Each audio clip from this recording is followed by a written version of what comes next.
que les nouvelles autorités puissent s'attaquer de manière pragmatique à ces défis pour améliorer le niveau de vie des Sénégalais, le niveau de vie et le pouvoir d'achat des Sénégalais. Le PDS exhorte donc le gouvernement à prendre des mesures urgentes pour répondre favorablement à la demande sociale et réduire le prix des denrées de première consommation. Le PDS salue également la décision du président de la République d'arrêter toutes les constructions sur le littoral, ainsi qu'à Thiès et à Mbour. Nous espérons que cette décision sera accompagnée d'une réforme qui accélérera le programme Une famille, un toit et abordera, pour y remédier de façon structurelle, la question d'assainissement et des inondations récurrentes qui plongent régulièrement des millions de Sénégalais dans le désarroi. Il est fondamental de mettre fin à la gabegie et au bradage foncier qui sont en partie à l'origine de ces problèmes. Pour ce faire, le PDS propose l'instauration immédiate d'une taxe foncière spéciale rétroactive sur le patrimoine foncier bradé et cédé par l'État au cours de ces 10 dernières années. Cette taxe fixée pourrait être tournée autour de 25% du prix de cession par mètre carré réévalué à la valeur de marché actuelle devrait permettre à l'État de générer des revenus exceptionnels importants pour financer notamment la lutte contre les inondations et la construction des logements sociaux. Sur un autre registre, le PDS se félicite de la publication des rapports de corps de contrôle et de la volonté affichée de transparence du régime actuel. Le PDS, en restant fidèle à ses principes démocratiques, d'équité et de progrès social, continue de se mettre exclusivement à la disposition du Sénégal avec une attention particulière portée aux besoins et aux aspirations exprimées par les populations. Enfin, et en anticipation des échéances futures, nous renforçons notre communication avec le public et les médias. Notre pool de porte-parole s'engagera à tenir des conférences de presse au moins une fois par mois, afin de maintenir une transparence totale sur nos actions et renforcer le dialogue avec les citoyens et les acteurs de la presse. Donc, voici en filigrane le texte, la déclaration officielle du Parti démocratique sénégalais. Et je voudrais féliciter l'implication active de Nafi Diallo, qui a été véritablement d'une production intellectuelle assez remarquable, et l'ensemble, n'est-ce pas, des membres de la cellule communication et le pool communication. Donc, sans plus tarder, je pense... Oui, on va faire ça en Wolof, si vous permettez. Comme ça, vous... Comment? Bachir Diawara, porte-parole du Parti démocratique sénégalais.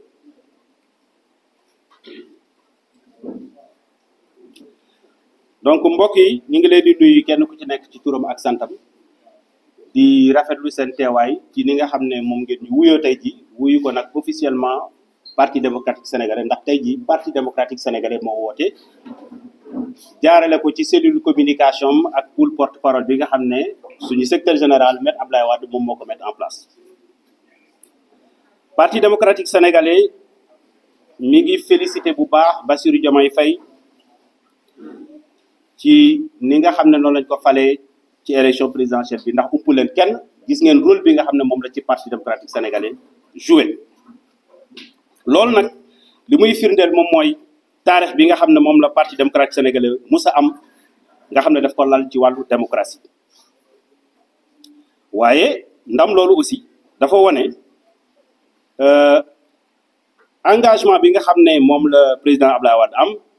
ki nga xam ne moom moo sànc suñu parti moo nekk suñu figure emblématique ba tax mu jël décision boo xam ne bu am solo la mu méngale ko li nga xam ne moom mooy bëgg-bëggu askan bi ak ñi nga xam ne ñoom ñooy militants yi ak militantes yi loolu moo waral choix boobu noonu. waaye mën nañu ràññee ci jamono yi nga xam ne gis ngeen ko aussi tamit ci wàllu doxalinu parti bi li nga xam ne moom mooy attachement wu Maître Abdoulaye Wade ci jeunesse bi maanaam ci ndaw ñi ak ñi nga xam ne ñoom ñooy jigéen ñi ba tax ne fal na ay porte-parole yoo xam ne bu ngeen xoolee suñu xar kanam xëy na ndaw la ñuy gën a jege loolu rek mi ngi wane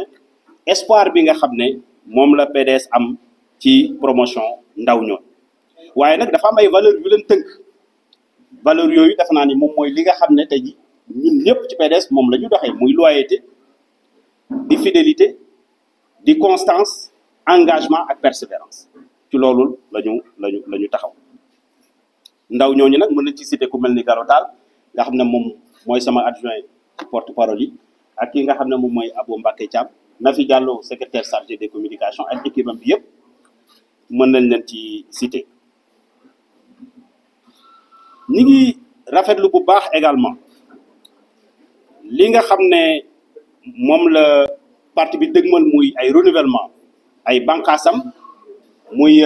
structure yi nga xam ne ñoo tënk parti démocratique sénégalais ndax laata démb sax réunion bi nga xam ne moom moo fi amoon muy réunion arabisant yi amoon na renouvellement bànqaasu ndaw ñi nga xam ne Franck Dadi Diatta moo ko jiite. fal nañu également responsable yi nga xam ne ñoom ñoo yor arabisant yi ak anciens yi bu fekkente ni ci anciens yi la gis ngeen ne frère Moussa Fall ak Oumar Cissé ñoom ñoo nekk secrétaire général fédération nationale des anciens ki nga xam ne nag mooy suñu frère Oustaz Diaga ak Moustapha Diamit ñoom ñooy secrétaire général fédération nationale arabisant yi. waaye loolu yoon boobu li muy wane day wane rek yoon bi nga xam ne ak nal yi nga xam ne parti bi jël na ko pour tëggaat li nga xam ne moom mooy ay bànqaasam jaarale ko ci fédération yi nga xam ne ñu gën a kawe yi nga xam ne ñoom ñooy jiite parti bi. fédération yooyu nag li leen jiitu moom mooy wax naa ko fi tout à l'heure moom mooy bureau UJTL bi nga xam ne taxawal nañ ko ak Franck Dadi Diatta. loolu mi ngi wane rek suñu engagement ñun parti démocratique sénégalais ci defaraat suñuy bànqaas tëgg ko ba mu gën a méngoog jamono pour préparer li nga xam ne moom la ñu dëgmal muy suñuy échéances yi nga xam moo nekk ci kanam notamment li ngeen xam moom mooy élection yi ñëw incha allah. waaye dafa am loo xam ne lu am solo la dañ ko war a relever muy PDS fii ak ñaari weer dana feete li nga xam ne moom mooy juróom fukki atam ñu tuddee ko cinquantenaire u PDS. loolu nag dañ ci dëgmal ay initiative yu mag maanaam ay bëgg-bëgg yu mag pour màggal bis boobu ndax parti démocratique sénégalais tey jii moom ak ki nga xam ne moom mooy itam mu nekk le visionnaire maître Abdoulaye Wade ñoom dañu am lu bari lu ñuy représenté ci Sénégal. anniversaire boobu nag dana nekk occasion pour que ñu tënkal Sénégalais yi li nga xam ne moom la fi PDS def ci ay réalisations c'est important parce que tamit fàtte dafa gaaw waaye ñi ngi leeralaat ci kanamu askan bi ci militants yi ak classe politique bi yëpp ne élection législative yii ñuy jëm dinañ ci ànd ak suñu frère Karim Wade en tant que chef de file.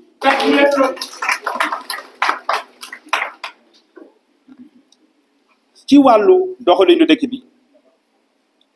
ñi xam nañ ni gouvernement bu Sénégal li nga xam ne moom la fi fekk situation ci wàllu koom-koom situation bu jafe-jafe la te li nga xam ne moo ko gën a mandargaal moom mooy koom-koomu réew mi ak amu réew mi dafa wàññeeku bu baax a baax moom mooy la baisse de la croissance. waaye surtout bor yi nga xam ne am nañ ko ci bitim réew ak ci biir réew mi nekk na bor yoo xam ne dañoo gën a bari ay bor yu mag a mag la yéen ñëpp xam ngeen ko. wax nañ sax plus de 15 000 milliards su fekkente ni ci dette publique la loolu dafa naa lu baree bari la donc tey dafay jaadu autorités yi nga xam ne ñoom ñoo fi nekk tey ji ñu ut ay pexe yoo xam ne yu wóor la ay jéego yu wóor la yoo xam ne danañu mën a jànkonteeg difficulté yooyu nga xam ne Sénégalais yi moom dañuy dund ci wàllu koom-koom ci wàllu am-am ak ci wàllu lu ñuy dundee.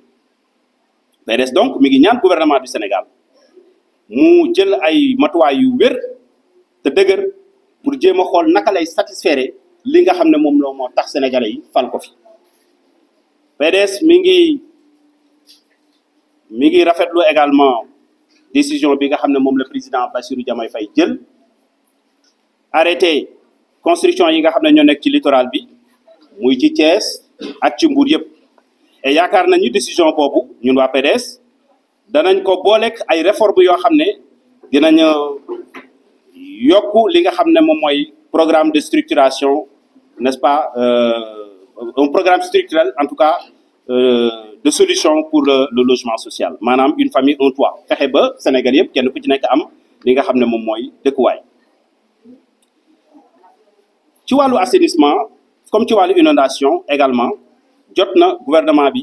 gën a góorgóorlu ci li ma wax nii tout à l'heure ndax millions yu sénégalais yu bari ñi ngi sonn ci wàllu mbënd mi ak yooyu defe naa ne ñi ngi jublu bientôt ci campagne bi ci nawet.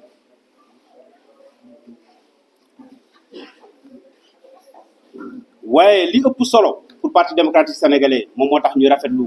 position bi nga xam ne moom le président Bassirou Diomaye Faye am ci arrêté construction bi maanaam dafa amoon caax-caaxee boo fi amoon ci wàllu suuf si nga xam ne régime bi fi jógee moom moo ko fi defoon te gis ngeen rapport yi nga xam ne ñoo ko fi génne wane loolu PDS dafay proposer ñu def benn taxe foncière boo xam ne maanaam day rétroactive taxe bi bu ñu ko defee ba pare dafay concerner li nga xam ne moo jotoon a jàll kon moom mooy rétroactivité bi taxe boobu nag ñun ñu ngi ko xayma ci 25% du prix de cession par mètre carré réévalué à la valeur bi nga xam ne moom mooy marché actuel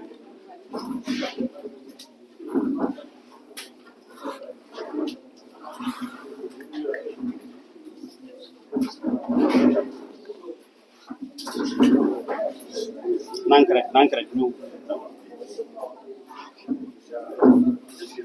non y a pas de problème waaw loolu lu ñu war a taxaw la def taxe boo nga xam ne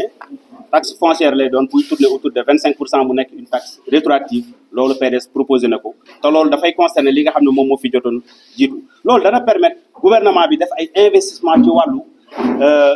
solution structurelle par rapport aux inondations ak aux logements sociaux loolu gën a tax PDS xalaat lu mel noonu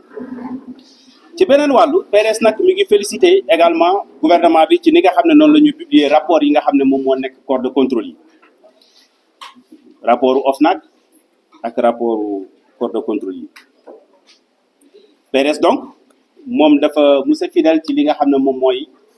ay principe am ci wàllu démocratie ak ci wàllu transparence dans la gestion des affaires publiques loolu tax tànk bi ñu teg ko ba léegi nii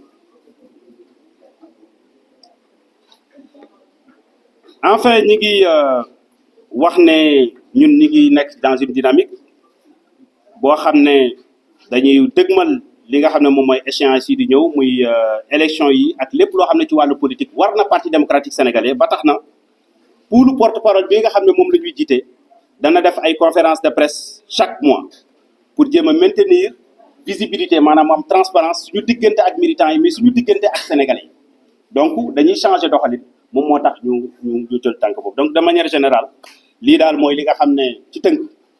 moom la ñu bëggoon waxtaan ak yéen su fekkente ni am ngeen question yi ngeen y a pas de question voilà donc c'est bon donc c'est un point de presse.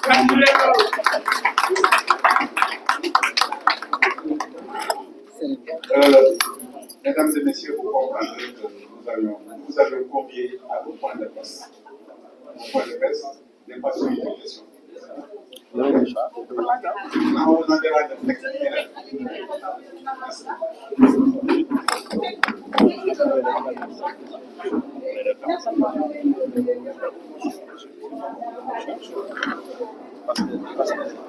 C'est moi le charme.